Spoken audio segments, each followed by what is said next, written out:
오랫동안 하나님께서 인도하여 주셨고 우리들의 자녀들이 이렇게 많이 성장해서 이제는 우리가 다음 세대가 또 이 교회를 이끌어 가야 하는 그런 중요한 시기에 있습니다. 하나님 우리 청년들을 사용하여 주시고 정말 많은 청년들이 주님을 배우고 사랑하기에 힘쓸 수 있도록 성령님이 함께하여 주시옵소서. 오늘 이 예배 가운데 하나님이 기뻐 받으시기를 소망하며 예수님의 이름으로 기도합니다. 아멘. 네, 우리 6월 배우는 찬양 행복 찬양 같이 또 불러보도록 하겠습니다.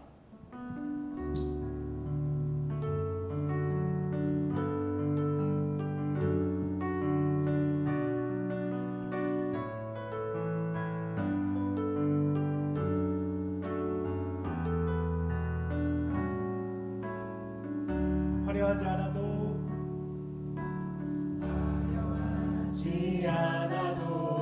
정결하게 사는 삶 가진 것이 적어도 감사하며 사는 삶 내게 주신 작은 일 나눠주며 사는 삶 이것이 나의 삶의 행복이라오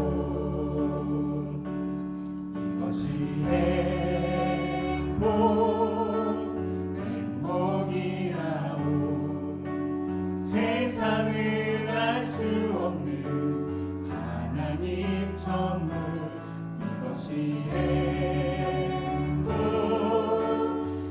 행복이라오 하나님의 자녀로 살아가는 것 이것이 눈물 날 일 많지만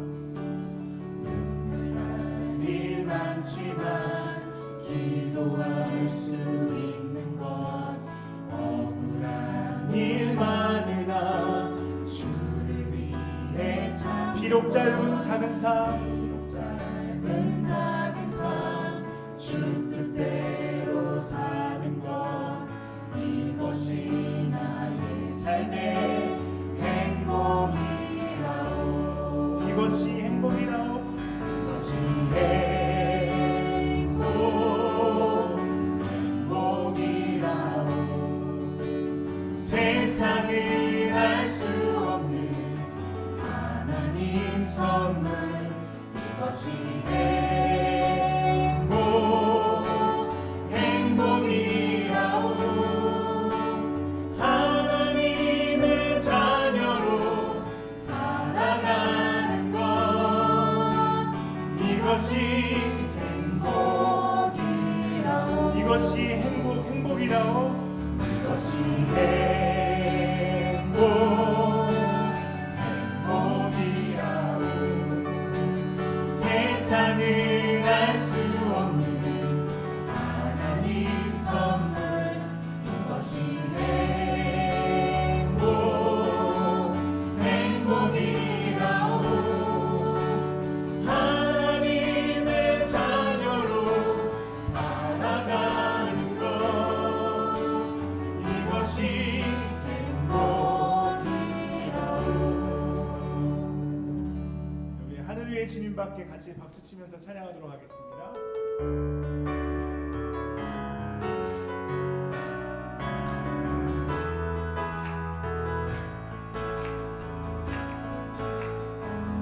하늘 위에 주님밖에 내가 사모할 자 이 세상에 없네 내 맘과 힘을 믿을 수 없네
예수님이여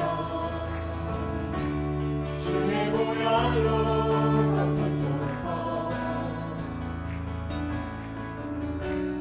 거룩하신 성령님이여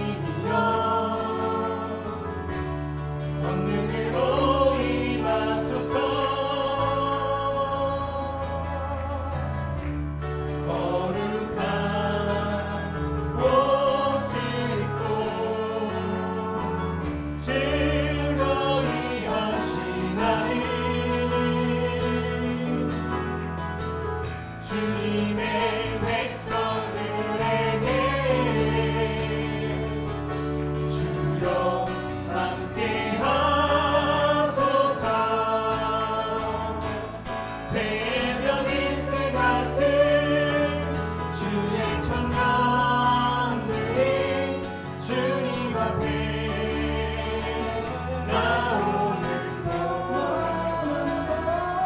주님의 이름으로 축복하여 주소서 주의 빛을 바라게 하소서 새벽 이슬 같은 주의 청년들이 주님 앞에 나오는 동안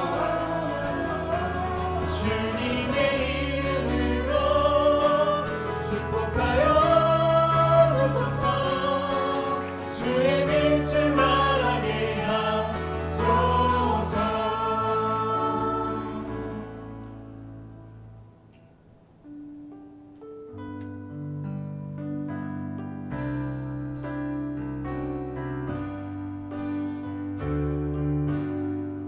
내 영혼이 은총 입어 중한 죄짐 벗고 보니 슬픔 많은 이 세상도 천국으로 가도다 할렐루야 찬양하세 내 모든 죄 사함받고 주 예수와 동행하는 그 어디나 하늘나라 주의 얼굴 뵙기 전에 멀리 매던 하늘나라 내 맘속에 이뤄지니 날로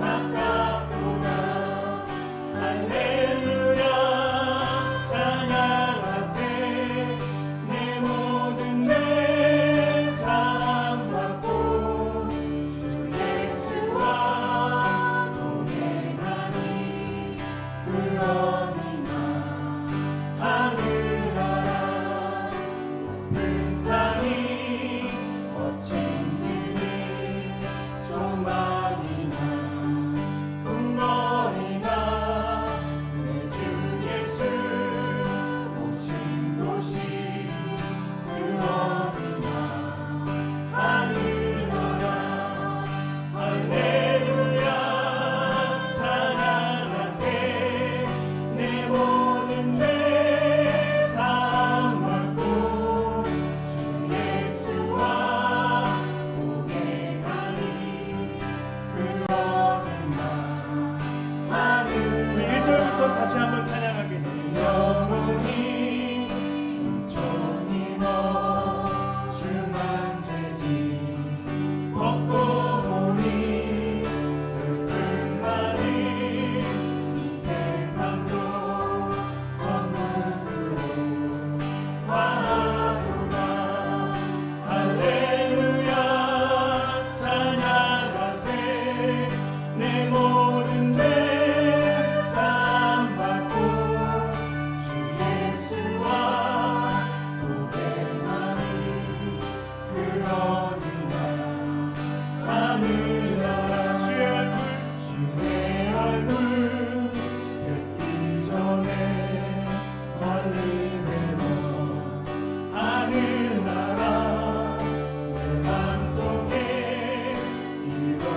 감사합니다.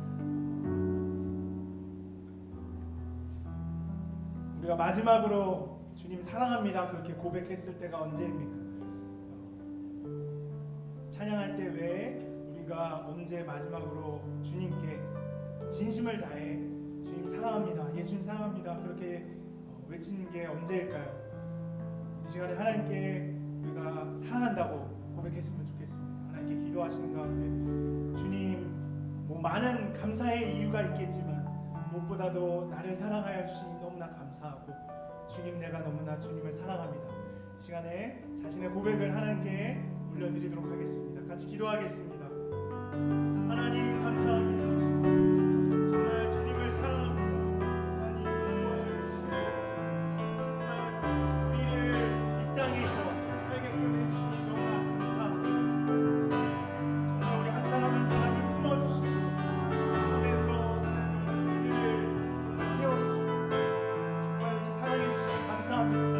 매일의 삶 속에 당신들을 정말 우리 한 사람 한 사람 사랑하시는 하나님을 기억하고 정말 우리가 정말 주님을 더 사랑하길 원합니다. 인도하여 주시옵소서. 하나님 감사합니다. 정말 주님을 매일매일 사랑한다고 고백하길 원합니다. 주님 인도하여 주시옵소서.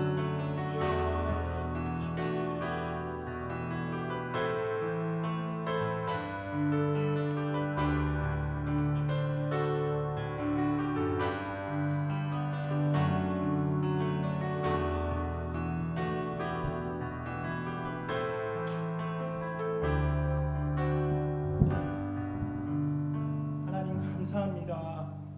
우리를 너무나 사랑해 주시고 또 이제는 정말 우리가 우리의 진심을 다해 하나님, 예수님, 성령님 사랑한다고 매일매일 그렇게 고백하기를 소망합니다.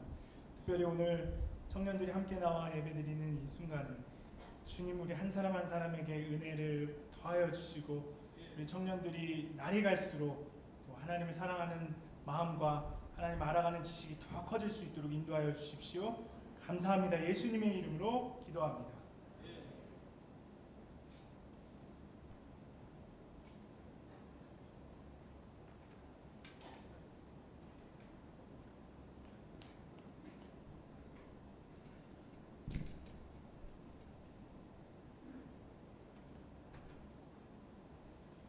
안녕하세요. 저는 선목교회 청년부에 속해 있고 현재 이화여대 1학년에 재학 중인 손승리라고 합니다. 저번 주에 최진우 전사님이 갑자기 간증해 줄 수 있냐고 하셔가지고 정말 깜짝 놀랐습니다. 아직 걸음마도 못된 아기 신앙을 가진 제가 어떻게 하나님을 증거하는 자리에 설 수 있을까 싶어서 사실 못하겠다고 말하고 싶었는데 정말 어렵게 순종하는 마음으로 나왔습니다. 그래서 지금 많이 떨려서 말을 더듬고 그럴지도 모르는데 그래도 잘 들어주셨으면 좋겠습니다. 저는 제 삶에 나타나신 하나님에 대해서 한번 이야기해볼까 하는데요. 저는 3대째 고신 가문에서 모태신앙으로 태어났습니다. 어머니 뱃속부터 교회를 다녔고 주일 성수를 하지 않은 적이 없었는데요. 그런데 제 안에 진짜 믿음이 있는 것은 아니었습니다. 제가 교회를 나오는 것은 순전히 오직 부모님의 믿음과 어찌 보면 부모님의 강요 때문이었고 교회는 항상 저에게 삶의 자리를 차지하고 있는 어떤 장소에 불과했을지도 모릅니다. 그런데 제가 실제적인 하나님을 만나게 된 것은 제가 중학교 1학년 때 일이었습니다. 그때도 역시 부모님의 강요 아닌 강요로 어떤 청소년 선교단체 연합 수련회, 여름 수련회에 참석하게 되었는데요.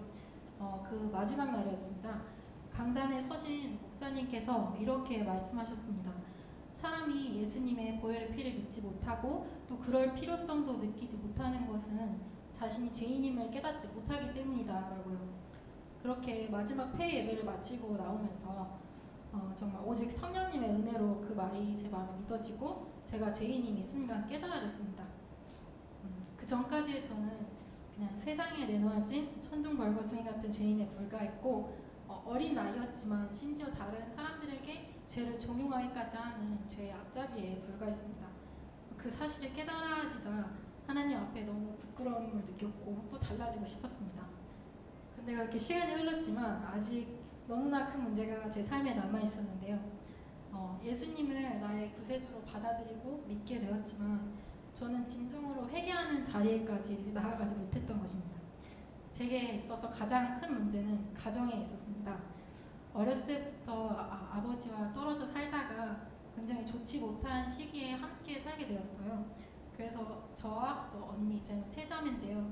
언니와 저 두 자매는 아버지와의 관계에 큰 어려움을 느끼게 됐어요. 그래서 사실 부모 자식 간의 관계라기보다는 철천지 원수 같은 관계가 되었습니다.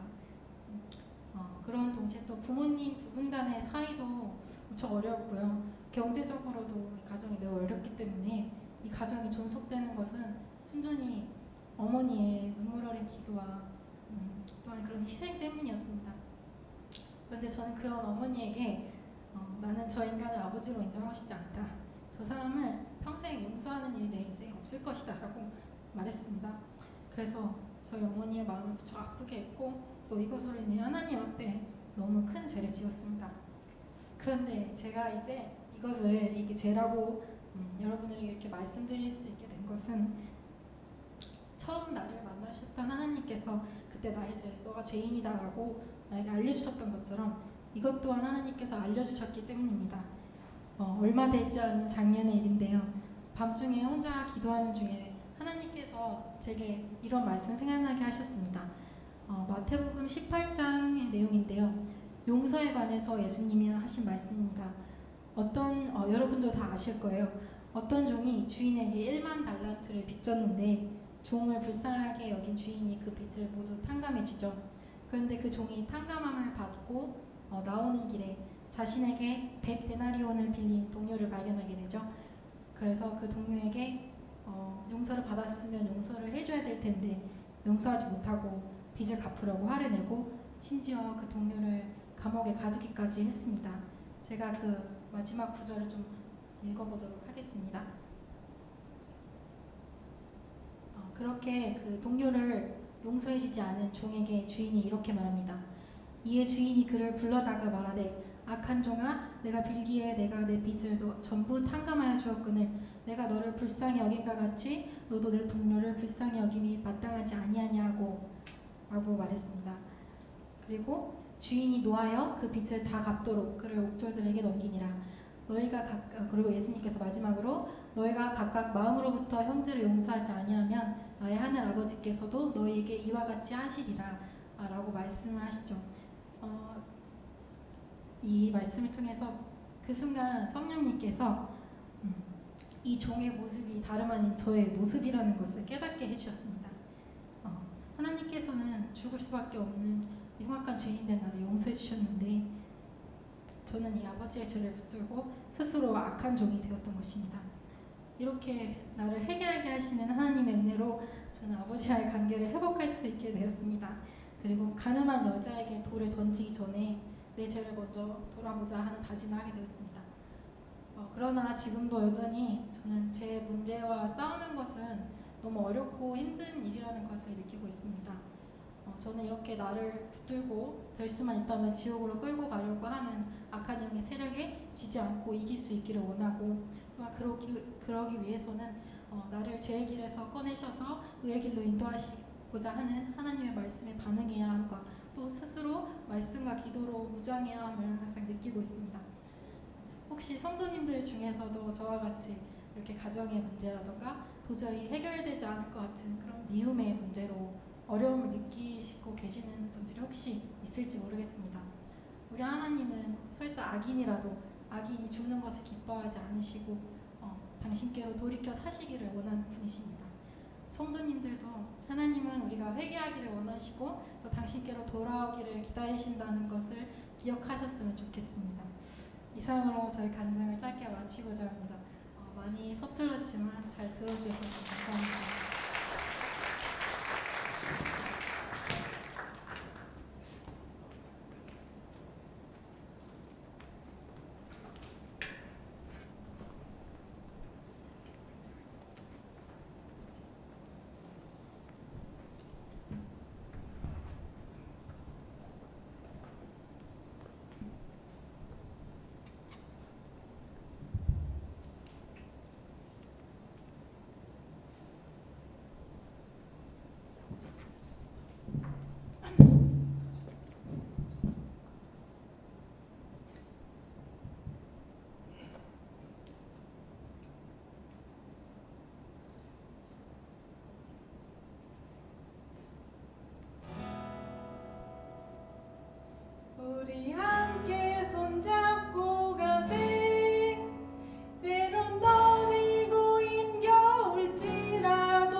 손잡고 가세 조금 느리고 어려울지라도 주님 부르신 그 간격 붙잡고 손잡고 함께 가세 우리 함께 손잡고 가세 때로 떨리고 힘겨울지라도 주님 부르신 그날을 향하여 손잡고 함께 가세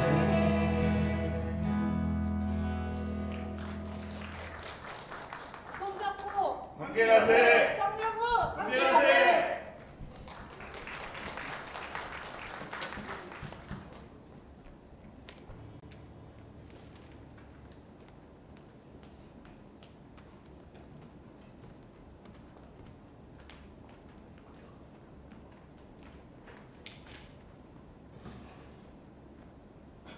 네, 오늘 함께 보실 말씀은 신명기 28장 1절에서 7절까지의 말씀입니다. 신명기 28장 1절에서 7절까지의 말씀입니다. 제가 봉독하여 올리도록 하겠습니다. 내가 내 하나님 여호와의 말씀을 삼가 듣고 내가 오늘 내게 명령하는 그의 모든 명령을 지켜 행하면 내 하나님 여호와께서 너를 세계 모든 민족 위에 뛰어나게 하실 것이라. 내가 내 하나님 여호와의 말씀을 청종하면 이 모든 복이 내게 임하며 내게 이르리니 성읍에서도 복을 받고 들에서도 복을 받을 것이며 내 몸의 자녀와 내 토지의 소산과 내 짐승의 새끼와 소와 양의 새끼가 복을 받을 것이며 내 광주리와 떡반죽 그릇이 복을 받을 것이며 내가 들어와도 복을 받고 나가도 복을 받을 것이니라. 여호와께서 너를 대적하기 위해 일어난 적군들을 내 앞에서 패하게 하시리라. 그들이 한 길로 너를 치러 들어왔으나 내 앞에서 7길로 도망하리라. 아멘. 네, 오늘 이 신명기의 말씀은 특별히 이 배경을 우리가 알면 이야기가 좀 쉬운데요. 이스라엘 민족이 이제 38년 동안 광야에서 이렇게 긴 생활을 마치고 약속의 땅을 들어가기 전에 모세가 이스라엘 민족 앞에서 마지막으로 하는 설교입니다. 모세와 함께 출애굽을 했던 그 1세대들은 광야에서 하나님께 원망과 불평을 여러 번 쏟아냈고 또 결국 그렇게 해서 결국 갈렙과 여호수아를 제외하고 1세대들은 모두 그 땅에 들어가지 못하는 그런 상황에 이르게 됩니다. 그리고 광야에서 태어난 2세대들이 그 약속의 땅에 이제 들어가게 되는데요.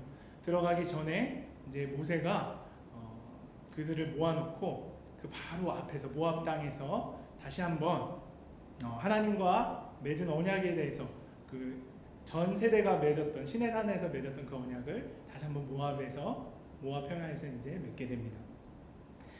언약의 내용을 잘 살펴보면 이것입니다. 내가 내 하나님 여호와의 말씀을 잘 듣고 그가 명령하는 것을 잘 지켜 행하면 복을 주실 것이다.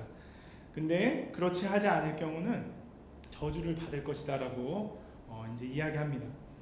이스라엘이 하나님과 맺은 이 언약은 우리가 사회에서 간혹 거래할 때 맺는 계약과는 성질이 다른 것입니다. 오히려 이 언약은 우리가 결혼식에서 하는 서약과 많이 더 비슷합니다. 그러므로 이것은 지켜도 그만이고 안 지켜도 그만인 그런 게 아니라 반드시 지켜야 하는 것입니다. 신랑을 평생 사랑하겠다는 신부의 어떤 그 고백처럼 이스라엘 백성은 하나님만을 사랑하겠다고 지금 이 언약을 이제 하는 거죠. 이 언약은 관계 안에서 성립합니다. 이제 우리가 거래할 때는 자신의 이익을 중점으로 이제 어떤 거래를 한다면 계약을 한다면 이 언약은 서로의 관계를 유지하는데 초점을 맞춥니다.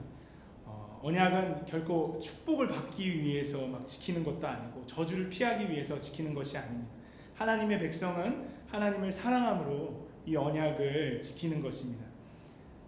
아까도 얘기했지만 사실 이 언약은 부모님 세대가 시내산에서 하나님과 이제 맺은 언약이었어요. 그렇기 때문에 그 내용면에 있어서는 그렇게 우리 자녀 세대들한테 낯설지 않았을 것입니다. 그것은 늘 부모 세대가 강조하던 것이었고 그리고 자녀들에게 가르쳤던 것이기 때문에 그렇죠. 그렇지만 이제 모압 평야에서 이 언약을 다시 맺을 때는 그 대상이 자녀 세대였습니다. 광야에서 태어난 자녀들이 이제 어느덧 성인이 되어서 하나님 앞에서 자기 스스로가 내가 이제 하나님의 백성이 되겠습니다. 그렇게 언약을 맺는 것이죠. 자녀 세대는 그 광야에서 지내면서 여호와 하나님께서 얼마나 위대하신지 그리고 능력이 많으신 분이신지 부모님 어깨 너머로 그것을 지켜보았습니다. 하나님께서는 이스라엘 백성들에게 먹을 것과 마실 것을 공급하여 주시고 수많은 적들로부터 그들을 지켜주셨습니다. 그리고 부모 세대가 가끔 하나님께 불평하고 원망할 때 심판받았던 것도 자녀들은 다 보고 있었습니다. 이제는 부모 세대가 아닌 자녀 세대가 하나님 앞에서 이제 거룩한 백성이 되기를 이제 언약을 드리는 것이죠. 오늘 이렇게 선목교회 청년들이 함께 예배를 드리고 있는데 이 청년들도 부모님의 신앙을 이어받아 하나님을 섬기는 것도 있지만 결국 이 청년들도 이스라엘 그 2세대들처럼 언젠가는 반드시 본인 스스로 하나님의 백성으로 살아야 될 것을 다짐해야 합니다. 우리 자녀 세대들은요, 지난 36년 동안 하나님께서 선목교회를 어떻게 이끌어 오셨는지, 그리고 우리 부모님 세대를 어떻게 이끌어 오셨는지 안 보는 것 같지만 다 보고 있었어요. 그것을 이제 직간접적으로 경험했습니다. 이제는 이 세대가 하나님 앞에서 자기 신앙의 정치성을 바로 세워야 할 때입니다. 이스라엘 그 2세대 자녀들은 특별히 젖과 꿀이 흐르는 약속의 땅으로 들어가는 특권을 누리게 되었습니다. 부모 세대가 그렇게 기대했지만 갈 수 없었던 그 길을 자녀들이 이제 가게 된 것이죠. 하지만 그에 앞서서 모세가 그들에게 너네가 지켜야 할 계명이 이것이다 라고 얘기하면서 다시 언급합니다. 이 하나님의 계명은 가나안 족속의 악한 문명으로부터 그리고 문화로부터 이들을 지켜줄 것입니다. 그리고 그들이 하나님의 거룩한 백성임을 이렇게 드러내는 증거가 될 것입니다. 하나님은 자신이 거룩하시다는 것을 알려주시면서 그의 백성들도 그의 성품에 따라서 거룩하기를 원하셨어요. 이 거룩이란 말은 구별됨을 말합니다. 세상의 어떤 문화가 아닌 하나님의 말씀을 따라 사는 구별됨을 얘기합니다. 우리가 사는 이 시대에도 이것은 여전히 유효합니다. 하나님의 계명을 지키는 자들은 하나님의 백성임이 증명이 됩니다.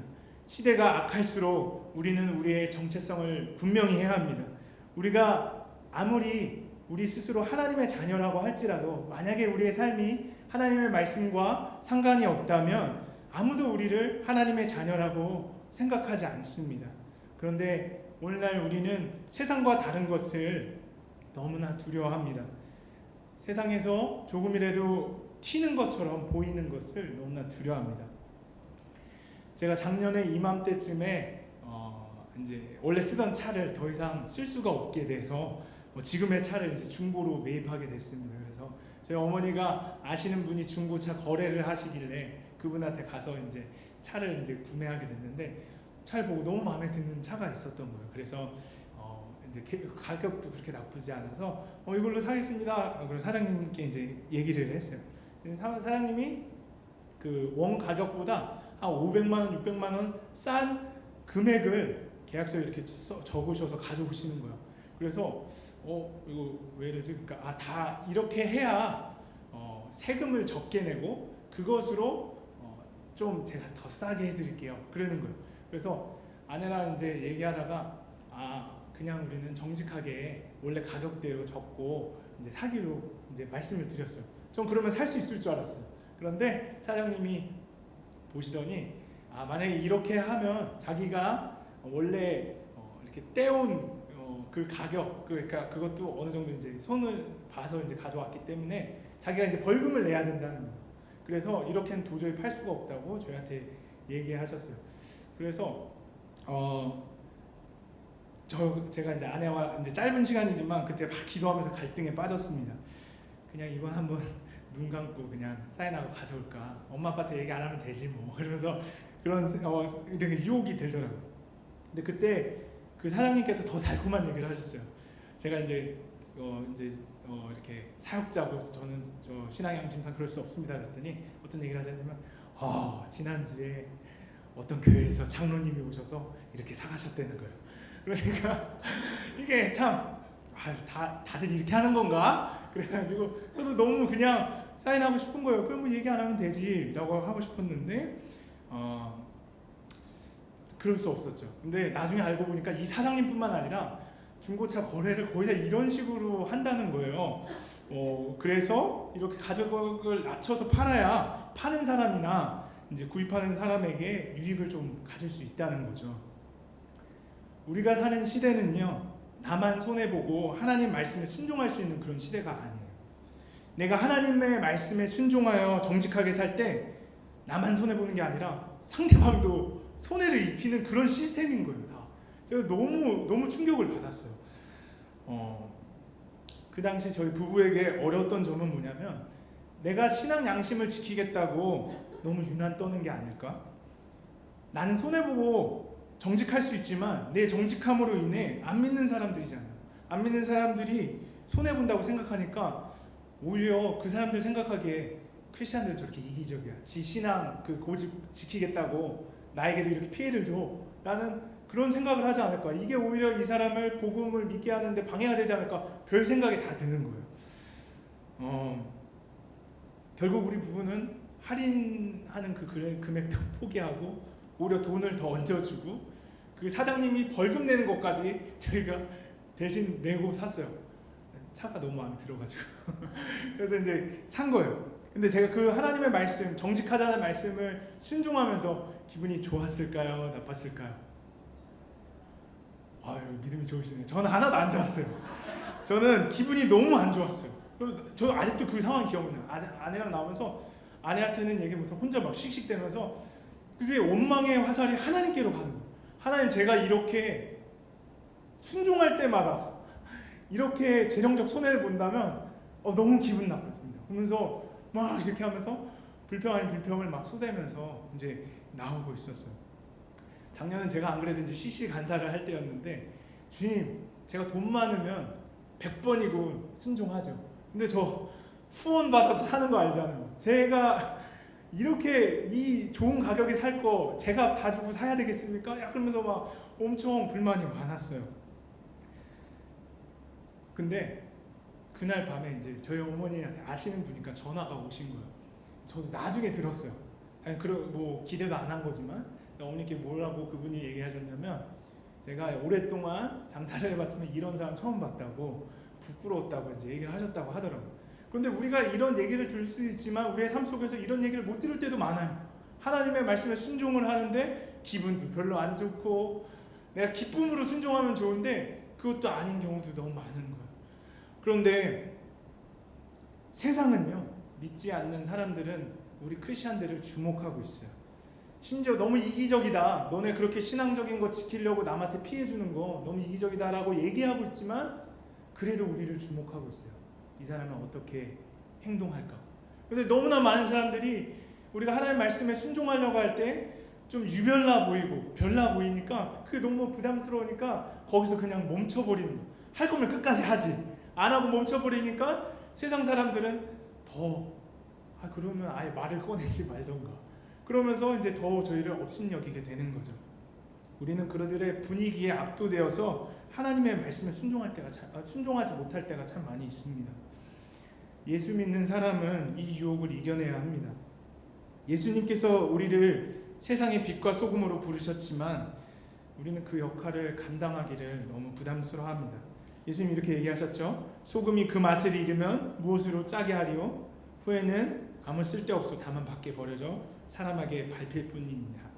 여러분, 소금이 그 맛을 잃는다는 것이 가능할까요? 저희가 너무나 존경하는 우리 정기자 권사님, 우리 위해서 맨날 점심에 맛있는 하시나요? 음식을 하시나요? 수년간 하셨을 텐데 맛 잃은 소금을 보신 적 있으신가요? 없죠? 네, 권사님들 아무도 없으실 거예요. 제가 혹여나 무지해서 모르는 걸 수도 있으니까 구글창에 검색해봤어요. 구글 엔진에 소금은 짠맛을 잃을 수 있는가 이렇게 탁 쳤는데 뭐라고 나온 줄 알아요? 거기에 소금은 화학기호로, 여러분 다 아실 거예요, NaCl이라는 그 표시를 하는데 그 구조가 정말 극도로 안정적이어서 그 맛을 절대 잃을 수 없다고 믿지 않는 사람이 쓴 거예요. 소금은 맛을 잃을 수 없어요. 그런데 예수님은 맛 잃은 소금에 대해서 이야기하십니다. 어찌 보면 지금 우리 시대가 바로 그렇습니다. 소금은 절대 짠맛을 잃을 수 없는데 이 시대 하나님의 자녀들은 짠맛을 잃은 소금처럼 정체성을 잃고 살지는 않는지 우리가 한번 돌아봐야 합니다.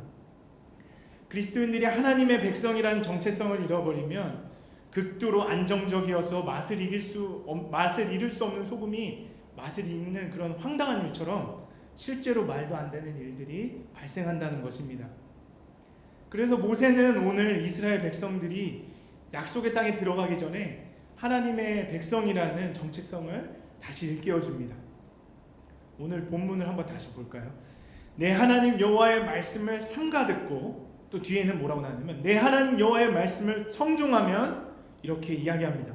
개역개정에는 이제 삼가 듣고 청종하는 그 단어를 썼지만 쉬운 성경이나 영어 성경을 보면요, 이 단어들이 모두 순종 또는 복종이라는 단어로 써 있습니다. 결국 하나님의 말씀에 얼마나 순종하느냐가 우리의 정체성을 세워줍니다. 말로 아무리 우리가 스스로를 하나님의 백성이라고 이야기해도 우리가 만약에 하나님의 말씀에 순종하지 않으면 그 정체성이 증명이 되지 않습니다. 어떤 사람이 어부가 되기 위해서 동해안을 찾았어요. 물고기를 잡기 위해서 낚시대도 엄청 비싼 걸 사고, 또 낚시대로 성에 안 찰까봐 또 그물도 샀어요.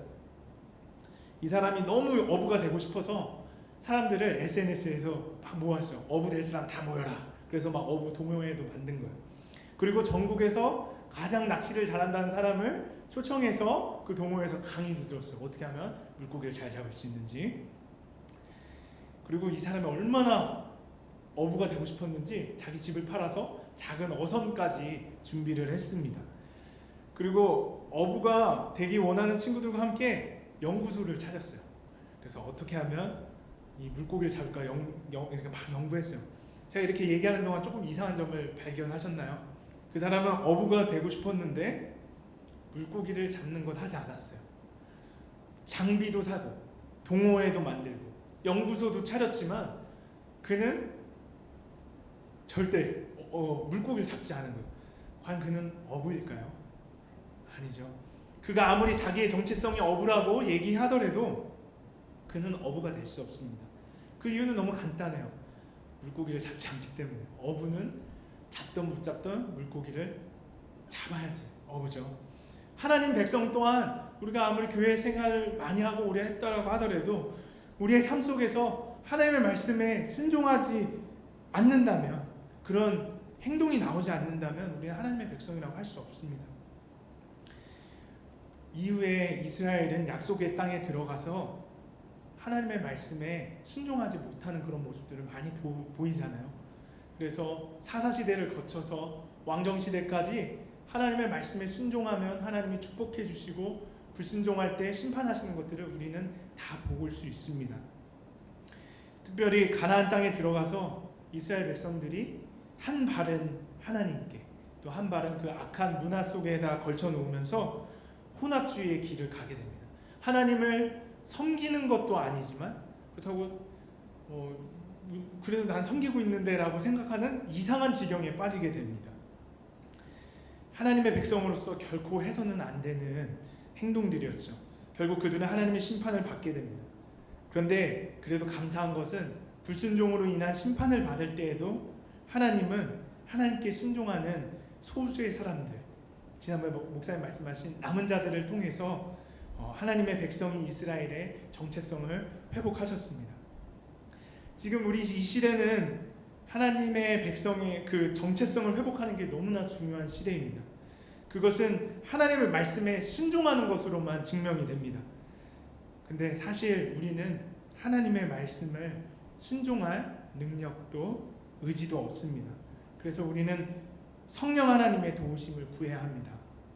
하나님의 전적인 은혜를 구해야 합니다. 하나님은 우리를 기쁘게 도와주십니다. 하나님의 자녀들이 하나님의 자녀답게 살도록 도와주십니다. 혹자는 이렇게 물을 수 있습니다. 하나님의 백성으로 사는 게 뭐 그렇게 중요해요? 그게 뭐 대단한 거? 그게 뭐 밥 먹여주나요? 현대인들은 전례 없는 정말 풍요를 누리면서 살지만 남들과 비교하면서 상대적 박탈감을 느끼면서 사는 이 아이러니 속에 살고 있습니다. 저희에게는 이 경제적인 것이 너무나 중요하지요. 경제적인 게 얼마나 중요하냐면 심지어 명예로운 거라도 돈이 안 되면 사람들이 이제 안 가는 시대가 돼버렸어요.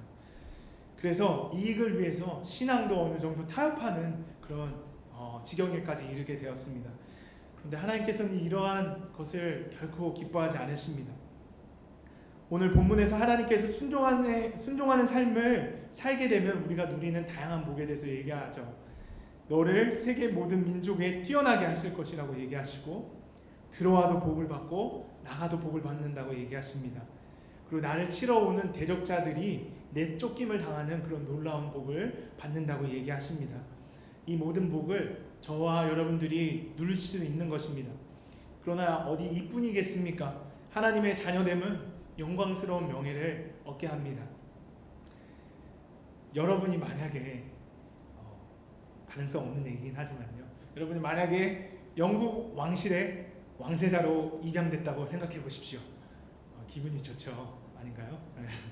여러분이 누릴 복이 단순히 재정적인 복일까요? 아마 명예로움과 안전함, 각종 혜택이 다 주어질 거예요. 그런데 여러분이 영국 왕실의 법도를 지키지 않고 대충 자기 마음대로 산다고 생각을 해보십시오.